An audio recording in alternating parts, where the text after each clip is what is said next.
میں نے کہا ہے کہ یہ کوئی پلان نمبر 1 نہیں تھا. کوئی great power, Imperial power, informed government کبھی ایک پلان نہیں بناتی. ABC ہوتی ہے. ان کی چوائس نمبر 1 تھی we are not going to give up India. Second was کہ if we are going to give up India or we going to leave it united as the Congress wanted اور it is in our interest to divide it to have a foothold in India to our preference. یہ option انہوں نے استعمال کی. اور اب دیکھیں پاکستان کے ذریعے افغان جہاد ہوا نا، تو جس کے لیے انہوں نے پاکستان کو بنایا تھا سوویت یونین کے خلاف، وہ رول انہوں نے پاکستان سے پورا بھی کروا لیا. تو اس اعتبار سے برٹش پلاننگ انڈیا کو نہ چھوڑنے کے وقت کس شیپ میں، it was all a number of options. تو یہ آپشن، اسے میں کہتا ہوں دا ٹوائلائٹ ڈیسیشن. بالکل آخر میں انہوں نے اس آپشن کو، وہ ہمیشہ سے تھی لیکن یہ نہیں تھی کہ ان کی پریفرنس نمبر 1 تھی کہ ہم پارٹیشن کریں گے. They were dividing people to retain India as long as they could. یہ میری آرگومنٹ ہے. ایسے نہیں کہ آج ڈیوائڈ کر دو کیونکہ کل کو ہم نے چھوڑنا ہے. یہ تو کوئی بات نہ ہوئی. The idea was we'll keep on holding on to India. اور لیکن جب جانے پڑا تو پھر چوائس تھی لیو انڈیا یونائٹیڈ اور India divided. They opted for the division of India. ایسے سر ایک اور سوال ہے مائیگریشن کی بات. ہاں جی جی دیکھیں مائیگریشن جو ہے وہ جناح صاحب نے اپنا مقصد حاصل کرنے کے لیے وائلنس کو بھی استعمال کیا ہے. ڈائریکٹ ایکشن کی وجہ سے انہوں نے کلکتہ میں قتل عام کروایا. ہاں جی. اس کے بعد بہار میں مسلمانوں کا ہوا، بامبے میں ہندو مسلم فساد ہوئے. دسمبر 1946 میں ہزارہ ڈسٹرکٹ میں انہوں نے کئی ہزار ہندو اور سکھ مار دیے. پھر 24 جنوری 1947 سے جناح صاحب نے ایک اور ڈائریکٹ ایکشن کال دی پنجاب میں. اور پھر پنجاب میں جو رائٹنگ مارچ میں شروع ہوئی، میری کتاب کا جو ٹائٹل ہے the Punjab bloodied partitioned and cleansed. Bloodied is March 1947. Partitioned is when Mountbatten comes and declares the 3 June partition plan. And cleansed is جب پاور ٹرانسفر کر دی جاتی ہے ایسٹ پنجاب اور ویسٹ پنجاب کی حکومتوں کو.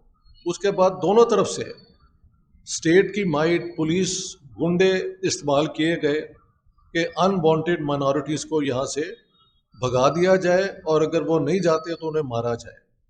تو ہماری طرف پنجاب میں 3 لاکھ ہندو اور سکھ مارے گئے. ایسٹ پنجاب میں جہاں پہ 6 ملین مسلمان تھے، وہ ادھر 5.5 ملین ہندو اور سکھ تھے.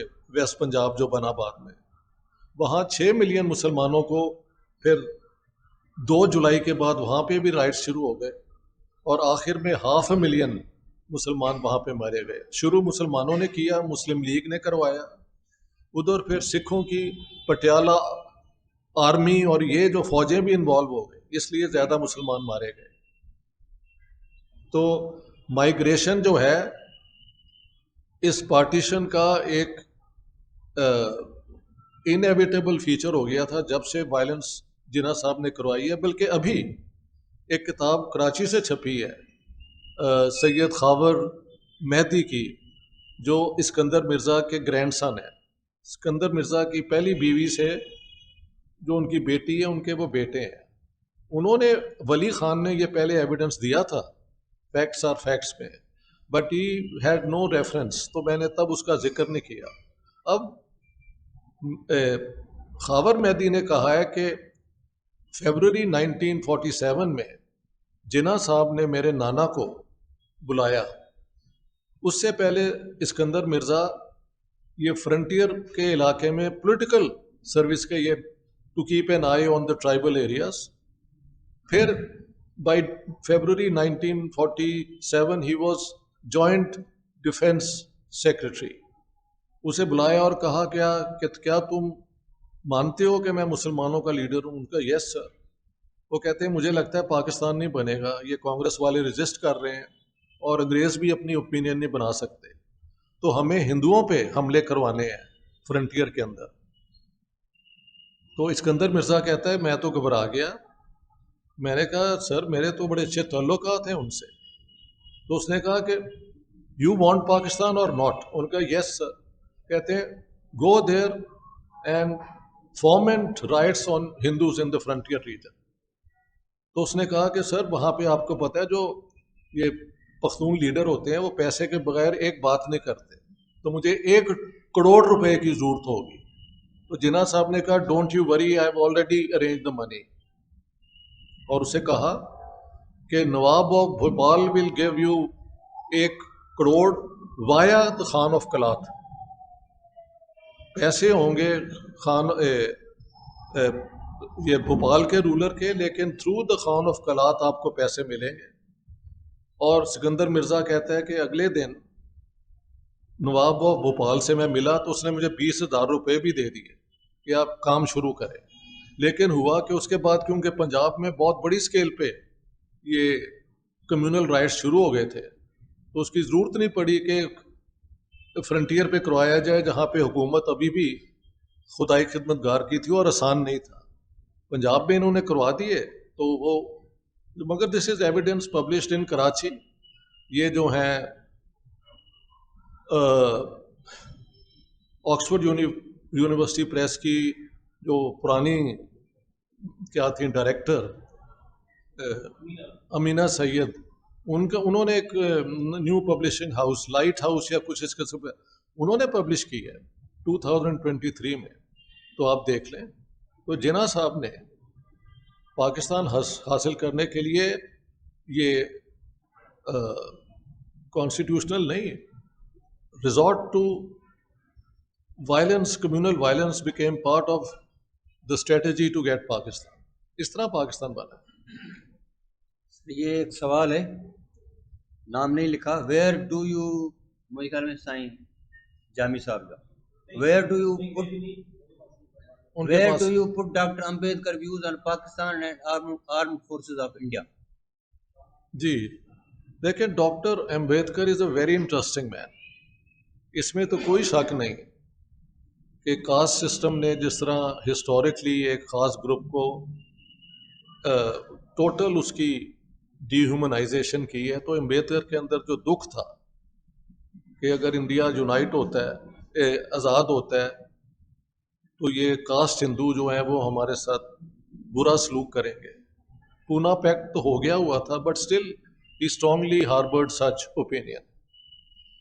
تو ہوتا کیا ہے کہ 1946 میں جب کیبنٹ مشن پلان ڈیلیگیشن آتا ہے تو ڈاکٹر امبیڈکر ملتے ہیں. تو یہ ڈیلیگیشن کے 3 جو منسٹر تھے وہ کہتے ہیں doctor Ambedkar, we are leaving India and we can't take care of you anymore. Our suggestion is that you connect with the left wing of the Congress party. یہ انہوں نے کہا. اس کے بعد جو الیکشن میں امبیڈکر لاسٹ دا الیکشن, ان کا الیکشن ہار گئے تھے, اور پھر جوگندر ناتھ منڈل نے جو شاید 12 سال سے یا کھلنا سے وہ جیتے تھے بنگال سے, انہوں نے اپنی پوزیشن ان کو دے دی ڈاکٹر امبیڈکر.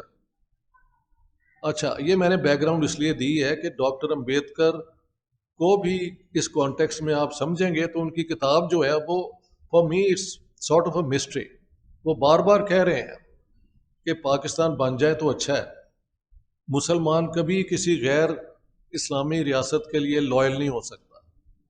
اور یہ بھی فگرز دیے کہ یہ جو آرمی ہے یہ مسلمانوں کی اس میں بہت اوور ریپرزنٹیشن ہے, اس علاقے میں بھی ہے, لہٰذا گیٹ ریڈ آف دس.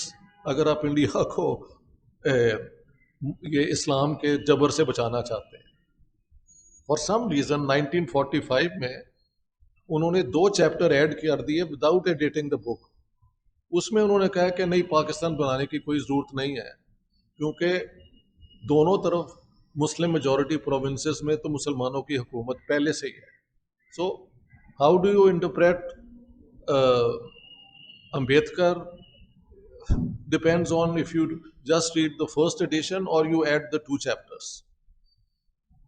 اور یہ بھی میں نے کئی دفعہ آرگیو اپنی کتاب میں کی ہے کہ امبیڈکر کو یہ خیال نہیں آیا کہ اگر سارے مسلمانوں کو یا مسلمانوں کو نکال دیا جائے انڈیا میں تو اپر کاسٹ ہندوؤں کی تو میجورٹی بہت زیادہ ہو جاتی ہے جو ان کو اوپریس کرے گی. ایسے کیوں نہیں سوچا انہوں نے؟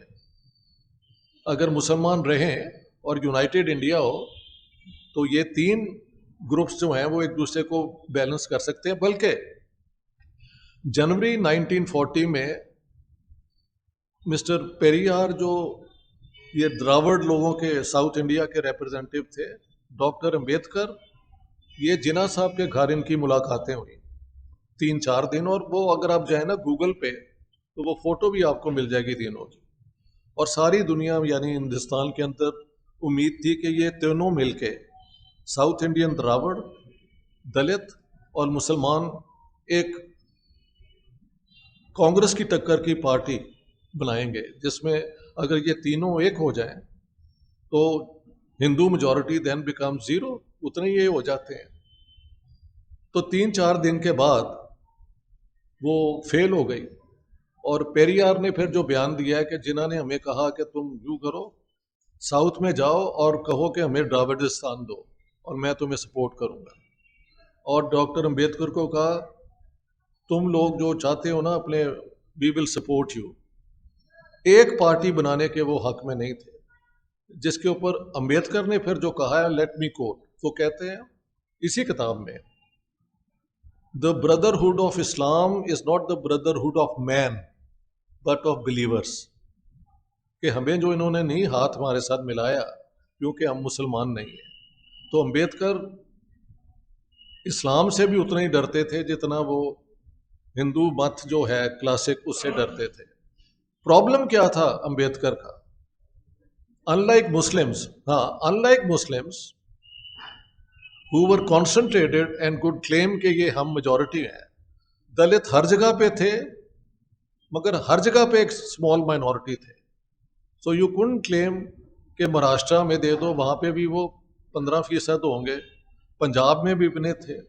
تو ان کی ٹریجڈی یہ تھی کہ they were nowhere in a majority to claim کہ یہ بنے گا اپنا دلت کا ملک. وہ بن نہیں تھا سکتا. مسلمانوں کو یہ چوائس ہو گئی کیونکہ نارتھ ایسٹ اور نارتھ ویسٹ میں کچھ علاقوں میں یہ میجورٹی میں تھے اور وہاں ہی پاکستان بنا. تو ڈاکٹر امبیڈکر کے یہ پرابلم تھے، دلت کے بھی پرابلم تھے. اینڈ لیٹ می سے کانگریس پہ آپ جو مرضی الزام لگائے، پونا پیکٹ بنا، اس کے بعد انہوں نے اس کے کانسٹیٹیوشنل کوریج دی.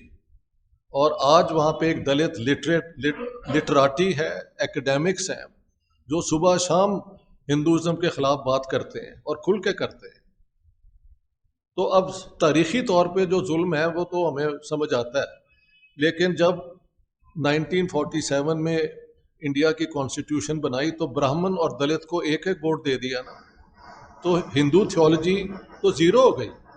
اگر ہندو تھیولوجی کے اوپر جائیں تو برہمن کو آپ چاہے 1000 ووٹ دے دیں، دلت کو تو ووٹ ہی نہیں دینا چاہیے. تو انہوں نے with in a democratic process in کو انکلوڈ کیا. اور 4 دفعہ میڈم مایاوتی جو دلت ہیں وہ یو پی کی چیف منسٹر رہی ہیں، اور یو پی کی پاپولیشن اتنی ہے جتنی پاکستان کی ہے. تو with in that frame work وہ کامیاب بھی ہوا ایک طرح. اور دلت وہاں پہ اب ایک اپنی آواز رکھتے ہیں، ایک اپنی شناخت رکھتے ہیں، and they are proud of being Dalits. اس میں مہاتما گاندھی کا بھی بڑا پازیٹیو رول ہے جو امبیڈکر نے کبھی نہیں مانا. But it is Gandhi who proposed to Nehru کہ ان ڈرافٹنگ کمیٹنگ کے چیئرمین آپ انہیں بنائیں ڈاکٹر امبیڈکر کو. تو نہرو نے کہا Bapu he has opposed Congress throughout his life. تو گاندھی نے کہا Jawaharlal are we making a constitution for the Congress party اور for India? So then Nehru didn't say anything and he became the. اور سب جانتے ہیں کہ انڈین کانسٹیٹیوشن پہ امبیڈکر کا اپنا ایک اسٹیمپ ہے. ادھر جوگندر ناتھ مدل سے کیا ہوا؟ لا منسٹر بنا دیا. ایک مجھے بتائیں اس بیچارے نے بل پیش کیا ہو؟ He couldn't introduce any bill. اور جب 7 مارچ 1949 کا آبجیکٹو ریزولوشن پیش ہوا تو سب کی تقریریں ہیں, لا منسٹر کی نہیں ہے. So the poor man was only used as a decoration piece. He was never given any substantive powers. وہاں پہ تو انہوں نے رسک لیا اور کانسٹیٹیوشن کے چیئرمین بنایا.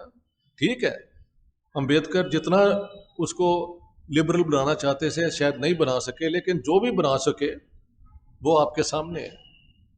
اچھا سر, ایک اور سوال ہے. جی. ہمارے دوست ہیں نور بالادی. جی. علامہ سمرو 2 دفعہ 4 سال تک وزیر اعظم رہے, اس کی کامیابیاں اور ناکامیاں کیا رہیں اور سب سے بڑا چیلنج کیا تھا؟ دوسرا سوال ہے کہ علامہ سمرو کی موت کا سبب کیا تھا؟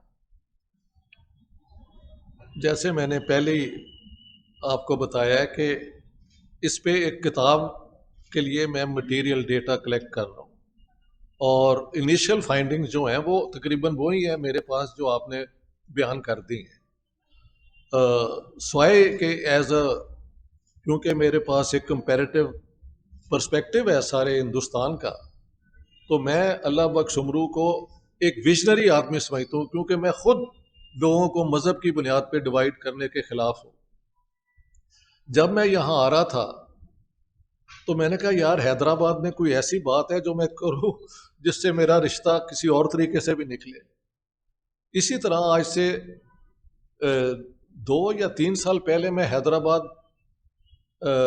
دکن میں تھا.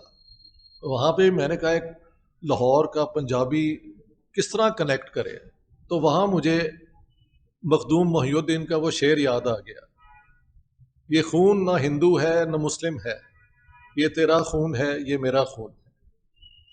اب ہم جب آ رہے تھے تو ایک حیدر چوک کا پتہ لگا, اور وہ حیدر بخش جتوئی جن کا شاید آج ذکر ہونا چاہیے, لیکن آپ مجھ سے بہت بہتر جانتے ہیں, مجھے اب یہ سارا اسٹڈی کرنا ہے. اس پہ بھی یہاں پہ کتنی رکاوٹ تھی. ہاں جی. تو آج جب میں آپ کے سامنے پیش ہوا ہوں تو who is my hero from my, it is Allah Bakhsh Soomro. I think he was the most enlightened Sindhi of his generation, اور ان کا جو پولیٹیکل کریئر ہے, ان کی جو فیلیئرز ہیں سکسیسز ہیں, ان کو ہم اتنے ہی جانتے ہیں جتنے سر آپ جانتے ہیں. اس پہ مزید I want to do work, اور جب تک میں وہ کر نہ لوں میں کوئی ڈیفینیٹو بات نہیں کر سکتا. ٹھیک ہے سر, یہ آخری سوال ہے. ہاں, لالا لجپت رائے کے, لالا لجپت رائے حیدرآباد کے تو نہیں تھے. یہاں پہ روڈ نام ان کے نام. ہاں روڈ ہوگا, رہتے رہے ہوں گے, لیکن وہ پنجاب سے تھے, پنجابی تھے, موگا سے تھے, موگا, لیکن بڑے ہوئے تھے لاہور میں. ہاں جی.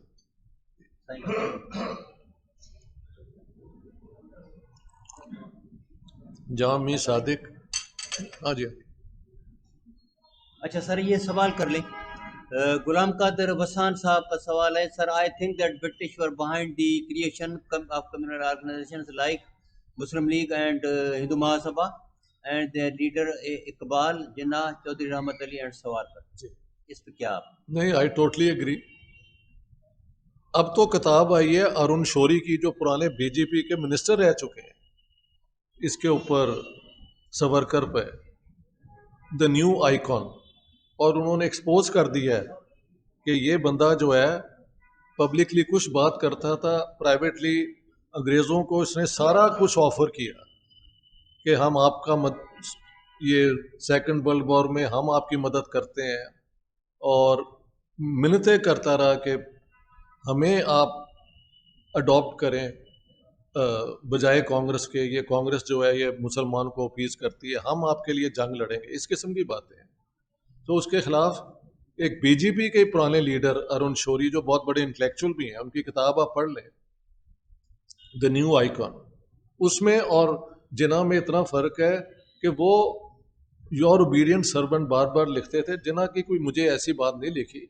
جناح conducted himself with some dignity while dealing with the British. اس کی وجہ ہے ہی had 24-25% population to claim he was the representative. لیکن everybody knew that the Hindus of India were with Mahatma Gandhi, not with Hindu Mahasabha. لہٰذا اس کو یور اوبیڈینس سرونٹ ہی لکھنا پڑتا تھا ہر اپیل میں. یہ ہے سورکر کا رول. ہاں جی.